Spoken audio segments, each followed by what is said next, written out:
your medication is the biggest cancer fighter. Let's not say that this would take the place of that. On the other hand, it's a good idea to be eating foods that are supportive too. We mentioned about protein, mentioned about hydration. But here's some foods also that are rich in these colorful bioactives and the 3 A's. If we look at the antioxidants, berries. Organic blueberries are a great choice. Anti-inflammatories, omega-3s, these are found in fish, but they're also found in small quantities in most vegetables, and also in grass-fed meat and dairy that comes from grass-fed animals, or sheep or goat products, because those are eating grass a lot of the time.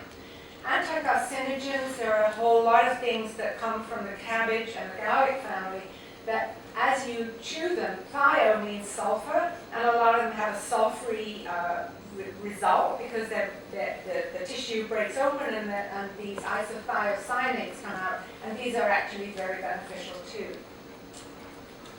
So here's some foods that I picked out that are particularly helpful. And usually what's a good idea is to say, okay, I'm going to try to eat at least one food from the garlic family, at least one food from the cabbage family every day. And if you can get some berries every day, then you're really doing the best we know currently from the perspective of nutrition. And it's really not that hard to do.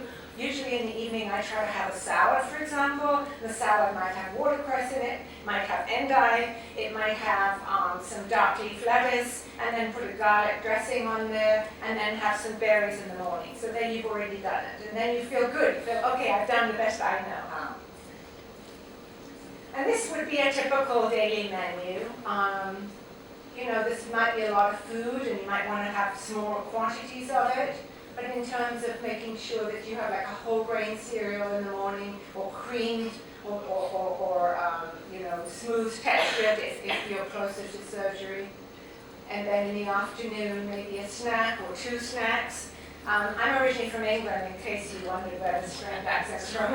And of course, afternoon tea is a ritual in England. And actually, it's a really nice thing to have. In fact, I was thinking about, you were mentioning about swelling around the eyes, and in fact, cucumber might be very helpful, because of course cucumber sandwiches, you buy a cucumber and use it for 2 different purposes. And an evening beverage sometimes of something like a non-fat milk or something like that can be very helpful in maintaining protein at the time when most of the protein needs are the highest. And you know, that's usually between about 1 and 5 in the morning, is when most of the DNA is being repaired and replicated. So if you have, say you suffer from fatigue, and you have a small dinner in the early part of the evening, there's 6 or 7, and then you go to bed and you don't have breakfast till the next day, that's actually a really long time to have no protein. So that's why I usually recommend something very easy to digest right before bedtime, because that way when your body needs the protein, it's there. It doesn't have to go looking for it from your muscles. So summarizing, what do I say healthy food choices? Well, fish at least 3 times a week. Obviously, if you're vegetarian or vegan, you wouldn't do that, and you're in luck because now we have algae that makes the omega-3s. So you can get algae source of DHA and EPA. But if you do eat fish, it's a very easy to digest food and very healthy. Fruit, good idea for the bioactive botanicals I was talking about. Vegetables, especially from the garlic and cabbage families, and the herbs, curry, and spices. That would, of course, depend on how sensitive your stomach is and what's going on there. But curcumin or turmeric is beneficial. But never forget, food is sustenance. It's nourishment. It's not a set of numbers. It's not a, you know, we can become so obsessed with, oh, this is got this amount of grams of this and this amount of grams. We may forget food is about pleasure and enjoyment. It shouldn't be a restriction. If you have any questions at all, you know, we're here for you to answer any questions that you may have. So 3 A's I talk about again. Antioxidants protecting DNA, anti-inflammatories preventing cells from dividing too fast and making mistakes, and anti-carcinogens that help to guide towards apoptosis or cell breakdown and recycling. And we should, of course, try to eat food that is fresh, locally grown, and seasonal. Include organic berries often, and stay as active as you can. If you can't be physically active, then try doing a lot of deep breathing, because that will help you to benefit tremendously and be well. I love this quote from Albert Einstein. There are only two ways to live your life. One is as though nothing is a miracle. The other is as though everything is a miracle. You can imagine which I prefer. I hope you all do too. Anyway, thank you so much.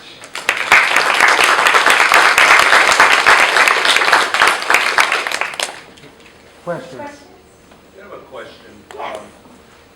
There's an abundance of information on the internet about alkaline food versus acidic food. And some articles even suggest that cancer cells cannot survive in an acidic environment. So the pH becomes, a lot of articles I read. Can you comment on that? Yeah, I think it's a really interesting point. I don't have those slides with me right now, but I do have some slides that I often show to demonstrate that. Sometimes people talk about eat a plant-based diet. Well, if you eat a plant-based diet, it tends to be higher in what's called an alkaline ash. That's not completely true for all plants. There are certain things like lentils that actually have an acid ash. But in general, I think that I mentioned just a moment ago about breathing. About 75% of your internal pH is actually controlled by breath. It's not controlled by drinking waters or eating foods. It's actually controlled by breath. So it's very important to be getting deep breathing and to do deep breathing, just because that's really the predominant of it. However, when you're undergoing a lot of cell breakdown for whatever reason, whether it's because of chemotherapy, radiation, well, there's a lot of cells broken down. When the cells do that, inside each cell is many lysozymes. And these lysozymes are somewhat acidic. So they're breaking open into the fluids, the plasma, something that is a little bit more acidic. So it needs to be balanced and to be alkalinized again. But how do we alkalinize it? We do it with breath. So it's actually more important to be exercising and to be breathing than to be eating foods of a certain type, more or less. There are some very expensive water machines, and caveat emptor, of course, but it bothers me when people come in to see me and they say, well, they can't afford this, they can't afford that, and then they bought a $3,000 water machine that's adjusting the pH. When really, spending a little bit more time breathing and eating more healthfully would be a better answer. So I guess, there is some correctness in what you're saying, but there's also some misunderstanding. And if you were to give me your email, I will send you those two slides that tell you which vegetables are more. But usually it's about 80-20. We should be eating about 80% of the foods more alkaline ash and about 20% more acid ash, somewhere in that range. Did that answer your question? Kind of. Okay.